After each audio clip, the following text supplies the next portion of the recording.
Assalamualaikum warahmatullahi wabarakatuh. Selamat datang siswa-siswi baru MTS Darussalam Ngoro. Selamat datang di Madrasah Sanawiyah Darussalam tercinta ini. Bagaimana kabar kalian semuanya? Semoga kalian tetap semangat menjalani kegiatan maksamah di hari ini.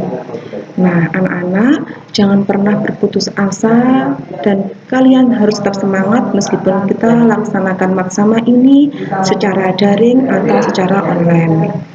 Nah, perkenalkan anak-anak saya semuanya. Nama saya Ibu Minanur Rahmah Faradiase atau biasa dipanggil Ibu Farah. Kali ini saya akan menyampaikan materi tentang wawasan wiyata mandala. Nah, di sini ada arti dan makna wawasan wiyata mandala. Wawasan itu berarti pandangan, tinjauan, konsepsi, cara pandang. Wiyata dalam bahasa Jawa artinya pengajaran yang juga berarti pendidikan. Mandala berarti lingkaran, bundaran, atau lingkungan. Nah, wiyata mandala berarti lingkungan pendidikan tempat berlangsung proses belajar mengajar. Jadi, pengertian wawasan wiyata mandala adalah cara memandang sekolah sebagai lingkungan pendidikan dan pembelajaran. Jadi, di sini sekolah sebagai pengemban utama misi pendidikan, tantangan hanya untuk digunakan untuk tujuan pendidikan. Oleh karena itu, setiap pihak yang terlibat dalam dunia pendidikan wajib untuk menciptakan sekolah sebagai wawasan wiyata mandala. Nah, di sini ada unsur-unsur wiyata mandala. Sebelum kita membahas unsur-unsur wiyata mandala ini, sebenarnya ada tujuan wiyata mandala ya.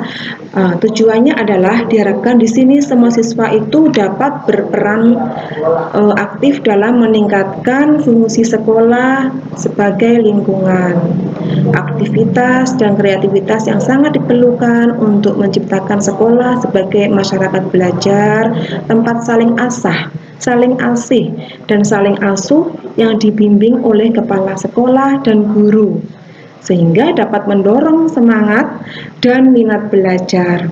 Hal yang paling penting bagi siswa adalah dapat mendudukkan dan menempatkan diri sesuai dengan fungsinya sebagai warga wiyata.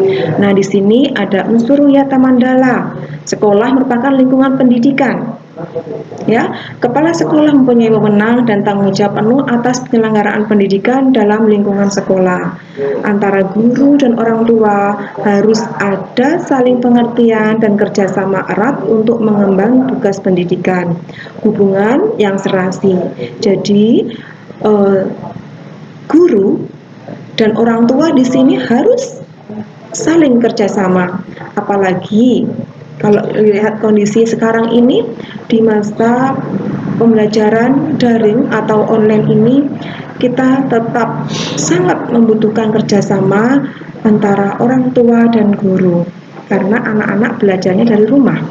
Warga sekolah di dalam maupun di luar sekolah harus menjunjung tinggi martabat dan citra guru. Jadi, dimanapun kita berada, di dalam sekolah maupun di luar sekolah, pembelajaran di rumah maupun di sekolah, kita harus tetap menjunjung tinggi martabat dan citra guru, semua warga sekolahnya ya. Yang kelima, sekolah harus bertumpu pada masyarakat sekitarnya dan mendukung antar warga. Terus kemudian, di sini wawasan wiyata mandala itu meliputi 7K. Ya, di sini ada keamanan atau kenyamanan. Nah, di sini sekolah itu merupakan tempat yang aman dan nyaman dalam pelaksanaan belajar mengajar. Jadi siswa-siswi itu merasa nyaman di sekolah, ya aman di sekolah, belajarnya nyaman. Nah, semua warga sekolah merasa nyaman. Terus kemudian kekeluargaan. Di sini antar warga sekolah ya harus seperti keluarga sendiri, harus saling memperhatikan, mengingatkan, terus kemudian kita harus saling bekerja sama ya, itu kekeluargaan. Yang ketiga, kedisiplinan. Semua warga sekolah harus disiplin ketika kita di madrasah, di sekolah kita tetap disiplin untuk menjalankan tugas-tugas sesuai dengan tugasnya masing-masing. Kalau seorang siswa, kita sampai tugasnya untuk belajar. Dan ingat, disiplin mematuhi peraturan di sekolah, disiplin waktu, disiplin belajar. Nah, itu. Yang keempat, kerindangan. Nah, kerindangan ini di sini kalau kita tempat ini banyak sekali penghijauan, itu akan terasa rindang, sekolah kita tidak gersang, sehingga anak-anak merasa aman, nyaman. Terus kemudian kalau kita sekolahnya nyaman, kita belajar di kelas itu belajarnya nyaman. Karena apa? Kita melihat ketika jenuh, anak-anak melihat di luar itu banyak sekali tumbuh-tumbuhan. Nah, itu bentuk kerindangan. Yang kelima yaitu kebersihan.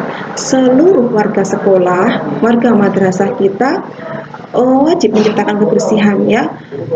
Tidak hanya seorang guru yang hanya membersihkan ruang kantornya, misalkan.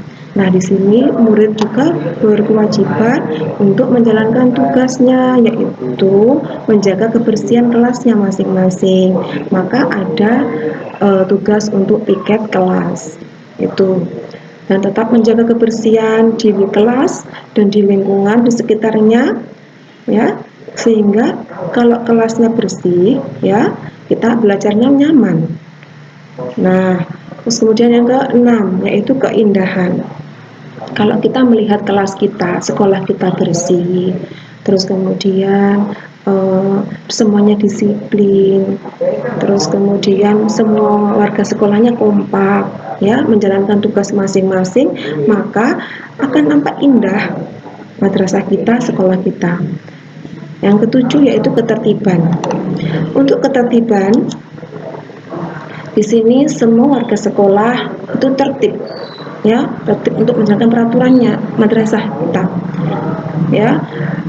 Disiplin waktu, tertib dalam berpakaian, tertib dalam ketika masuk, ketika KBM, ya, itu semuanya tertib anak-anaknya. Ketika pembelajaran berlangsung, semuanya tertib mendengarkan Bapak Ibu guru.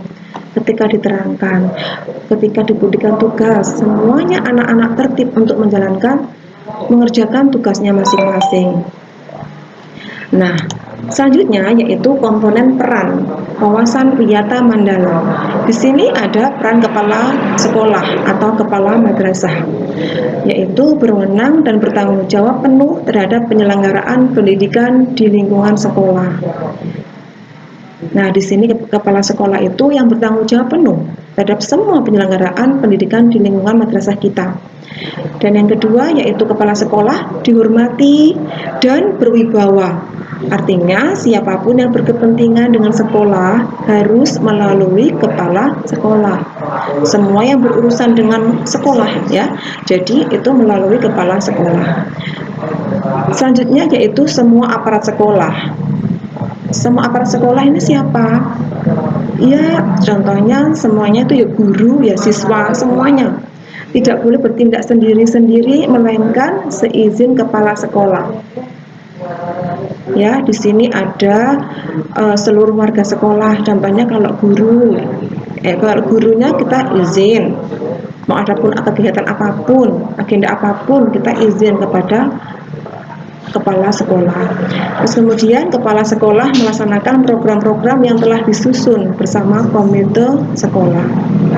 Itu komponen peran wawasan wiyata mandala, peran sebagai kepala sekolah. Terus kemudian menyelenggarakan musyawarah sekolah yang melibatkan pendidik, OSIS, komite sekolah, tokoh masyarakat, dan pihak keamanan setempat. Nah, ini biasanya dilaksanakan di awal tahun.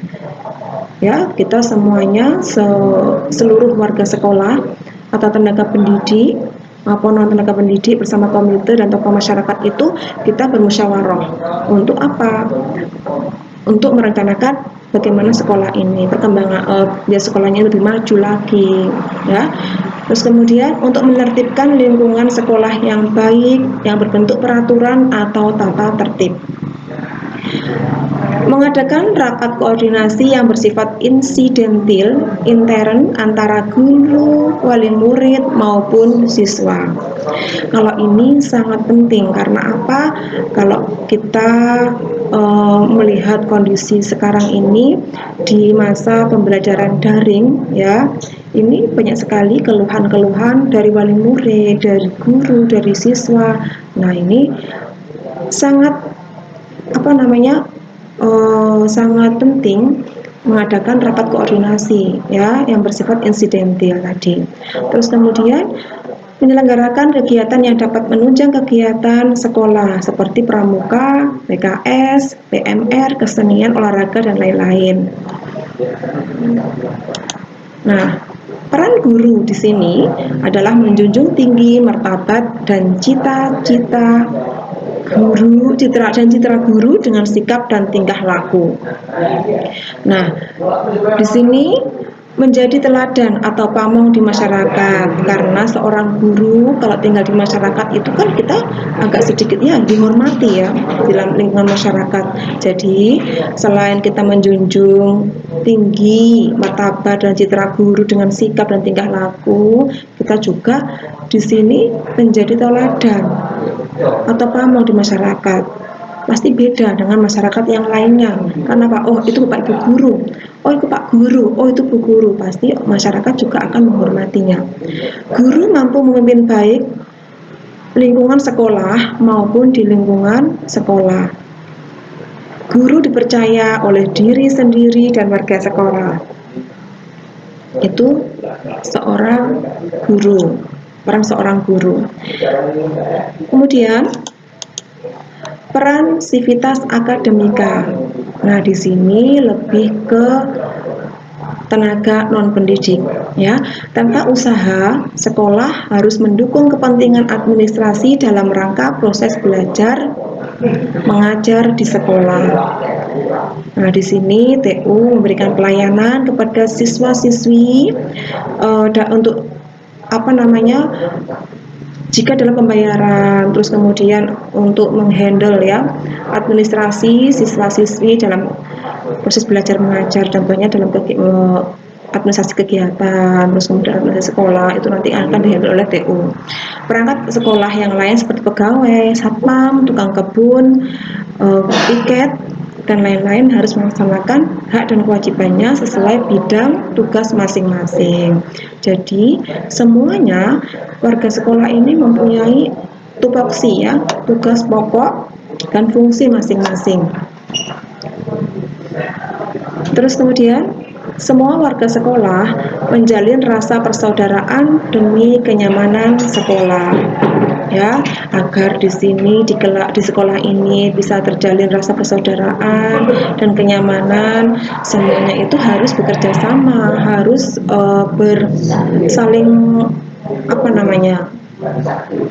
saling mengerti, memahami satu sama lainnya.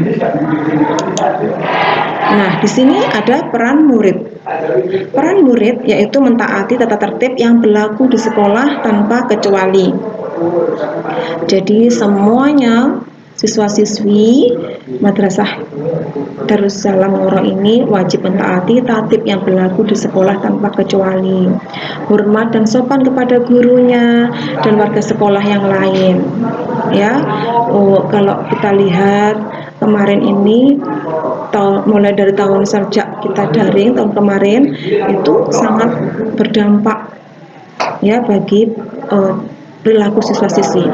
Contohnya untuk tata tertibnya, terus kemudian untuk siswa-siswinya kurang hormat terhadap gurunya, karena di luar di rumah itu kan mereka lebih sering di luar, jadi jarang di rumah, terus kemudian jarang diingatkan juga, mungkin ya akan sangat berdampak negatif. Memang pembelajaran selama daring ini anak-anak, orang tua pun juga banyak pengeluhan karena siswa-siswinya, anak-anaknya, putra-putrinya lebih banyak di luar bermain, sibuk di luar, apalagi hanya bermain handphone saja. Itu sehingga ketika berhadapan dengan orang tua atau dengan guru, sopan santunnya agak berkurang. Nah, kalau di sini kita lihat dari peran murid itu kan kita harus siswa-siswi itu, murid itu harus hormat dan sopan kepada gurunya dan warga sekolah yang lainnya. Hormat dan sopan kepada teman. Nah, di sini selain menghormati gurunya, juga hormat kepada dan sopan kepada temannya. Kalau kita memanggil temannya, meskipun hanya bercanda, tapi jangan sampai menyakiti temannya, ya. Jangan sampai berkelahi. Itu contohnya. Belajar yang tekun, ya. Sampean sebagai generasi bangsa, kalian harus belajar yang tekun, tetap semangat, ya. Meskipun tidak berhadapan dengan Bapak Ibu guru langsung di kelas, tapi sampai di rumah itu sudah mempunyai KS atau buku panduan dalam belajar, jadi sampean bisa belajar di rumah dengan tekun. Menyelesaikan tugas yang diberikan oleh guru.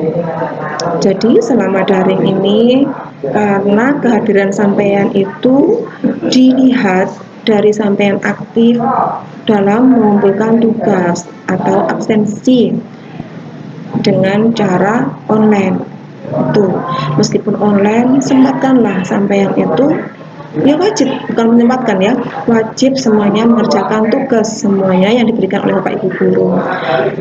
Pagi ketika bangun tidur, sampean semuanya lakukan aktivitas sampean kebiasaan di rumah, bagaimana pembiasaan ya. Terus kemudian lakukan tugas-tugas sesuai dengan jadwal yang diberikan oleh sekolah, oleh madrasah. Sampean selesaikan semua tugas yang diberikan oleh Bapak Ibu guru. Menjaga nama baik keluarga dan sekolah dimanapun berada. Jadi dimanapun sampean semuanya berada, ketika di sekolah, di luar sekolah, ya, di lingkungan masyarakat, sampean wajib menjaga nama baik keluarga dan sekolah dimanapun berada. Karena ya, kalau kita melihat seorang anak di luarnya itu bandel banget, ya, nggak ada yang mengingatkan pun, dablek, kalau bahasa Jawanya dablek. Nah, itu mesti orang-orang akan bertanya, sopo iku anaknya, wong tuane sopo iku, anaknya sopo iku. Nah, itu kan contohnya, ya. Terus kemudian, oh sekolahnya nanti kok nakal. Nah, itu sangat berdampak. Apa akhirnya yang jelek apa? Orang tuanya dan sekolahnya. Jadi sampean dimanapun berada wajib menjaga nama baik keluarga dan sekolah dimanapun berada.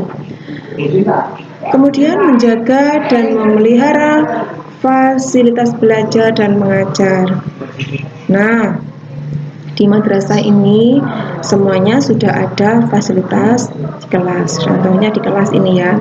Di kelas itu kan sudah ada papan tulis, terus kemudian ada ada papan meding, ada tempat sampah, meja kursinya, itu buku absensinya juga kan ada di kelas. Nah, tolong itu semuanya dijaga dan dipelihara. Karena apa? Kan di sini kan banyak sekali peraturan ya. Jika ada yang rusak, maka wajib mengganti. Itu. Terus kemudian jika ada barang yang rusak atau tempat kita belajarnya nggak nyaman yang rusak, akhirnya kan kita nggak nyaman belajarnya. Jadi kita perlu menjaga dan memelihara fasilitas belajar dan mengajar. Menjaga keamanan sekolah. Nah, di sini sampean sebagai seorang murid, seorang siswa ya, maka wajib menjaga keamanan madrasah kita. Ya, di sekolah jangan sampai ada yang membawa sajam atau senjata tajam, atau di sini ada yang berkelahi. Kalau bercanda tidak boleh berlebihan. Biar apa? Supaya tidak ada perkelahian. Ya. Terus kemudian menjaga tadi kan ada sopan santun. Karena sekarang anak-anak zaman sekarang itu banyak sekali yang karena kurang sopannya terhadap temannya, ya, sehingga memancing emosi teman satunya lagi, akhirnya ada pertengkaran. Nah, di sini padahal di sini peran adalah menjaga keamanan sekolah, melaporkan peristiwa negatif yang terjadi di sekolah kepada OSIS, guru, ya, kepala sekolah, BP. Nah, itu. Jadi jika ada keluhan atau peristiwa-peristiwa yang mungkin di sini sangat mengganggu, yang sangat-sangat tidak membuat nyaman, terus kemudian di sini yang bisa membawa permasalahan selanjutnya, maka di sini sampean semuanya wajib lapor kepada OSIS-nya atau gurunya atau di sini kepala sekolahnya atau BP, ya. Nah, sekarang peran masyarakat sekitar. Peran masyarakat sekitar yaitu mendukung program dan kebijakan sekolah dalam rangka kemajuan proses belajar mengajar. Nah, kan tadi sudah ada bahwasanya setiap kegiatan di madrasah itu kita juga perlu untuk memusyawarahkan ya dengan warga sekolah dan masyarakat sekitar, masyarakat atau komite. Jadi di sini masyarakat bisa mendukung program dan kebijakan sekolah dalam rangka kemajuan proses belajar mengajar. Yang kedua, memberi saran dalam kemajuan proses belajar dan mengajar. Jika ada mungkin masukan untuk memajukan sekolah kita, untuk memajukan proses belajar mengajar, maka kita juga perlu menerima saran dari masyarakat sekitar.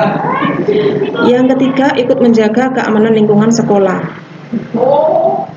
Jadi di masyarakat sekitar itu ikut menjaga keamanan lingkungan sekolah, mengadakan kerjasama dengan pihak sekolah melalui komite sekolah. Nah, selanjutnya yaitu mekanisme pelaksanaan wawasan niyata mandala di tahap preventif. Di sini melihara sekolah melalui 7K. Tadi 7K itu ada di sini ya, keamanan, kenyamanan, kekeluargaan, kedisiplinan, kerindangan, kebersihan, keindahan, dan ketertiban. Lalu menciptakan suasana yang harmonis antar warga dan lingkungan sekolah.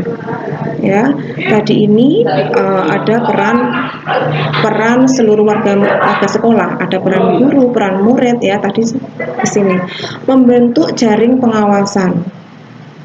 Yang keempat, menghilangkan bentuk peloncoan saat MOS. Ini kalau zaman dulu ada MOS dipelonco ya, karena banyak sekali korban-korbannya, akhirnya ada pembulian, ada yang sampai sakit, ada yang meninggal. Itu akhirnya untuk pelonco-pelonco saat MOS itu dihilangkan karena tidak ada gunanya, tidak penting itu. Mengisi jam kosong dengan kegiatan ekstrakurikuler. Jadi di luar jam sekolah sampai bisa mengikuti kegiatan ekstrakurikuler yang dilaksanakan oleh sekolah atau madrasah kita. Jadi kalau dalam masa pembelajaran daring ini sampean bisa guru menawarkan pembelajaran secara daring, contohnya ngaji ya. Ngajinya juga kita dari madrasah sangat menawarkan ke siswa-siswi. Untuk tahun kemarin itu kalau mau ngaji bisa gurunya nanti hadir ke rumah gurunya. Contohnya itu contoh bentuk kegiatan sampean dalam mengisi jam kosong dan kegiatan ekstrakurikuler. Selain kegiatan ekstrakurikuler bola, di sini ada ngaji juga, itu sampean nanti bisa laksanakan di luar jam sekolah. Meningkatkan keamanan dan ketertiban saat masuk dan usai sekolah. Di sini ada tahap represif, mendamaikan pihak yang terlibat perselisihan. Jadi jika ada perselisihan antar warga sekolah, antar siswa, di sini mendamaikan, menetralisir isu negatif yang berkembang. Nah, di sini kalau seumpamanya ada berita-berita yang mungkin dirasa hoax ya, atau hoax, kalau kita bahasanya anak-anak itu hoax ya, hoax itu kita perlu menetralisir isu-isu tersebut ya, agar tidak berkembang kemana-mana. Dan yang ketiga, berkoordinasi dengan pihak keamanan bila ada kriminal di sekolah. Jadi jika ada permasalahan atau tindak kriminal, bisa berkoordinasi dengan pihak keamanan. Yang keempat, penyelesaian kasus secara hukum terhadap kasus yang melibatkan pihak luar sekolah. Jika ada mungkin yang merasa terancam atau merasa yang diperlakukan yang tidak baik, ya, yang melibatkan oleh pihak luar sekolah, maka bisa diselesaikan secara hukum. Mengadakan bimbingan, ya, dan pelatihan, memberikan sanksi sesuai tata tertib yang berlaku. Nah, itu tadi tentang wawasan Wiyata Mandala. Terima kasih, tetap semangat, patuhi protokol kesehatan dan selalu jaga kesehatan. Semoga kita selalu diberikan kesehatan, dilindungi oleh Allah dari COVID-19 dan wabah ini segera berakhir. Ya, semoga kita semuanya diberikan kesehatan. Tetap semangat.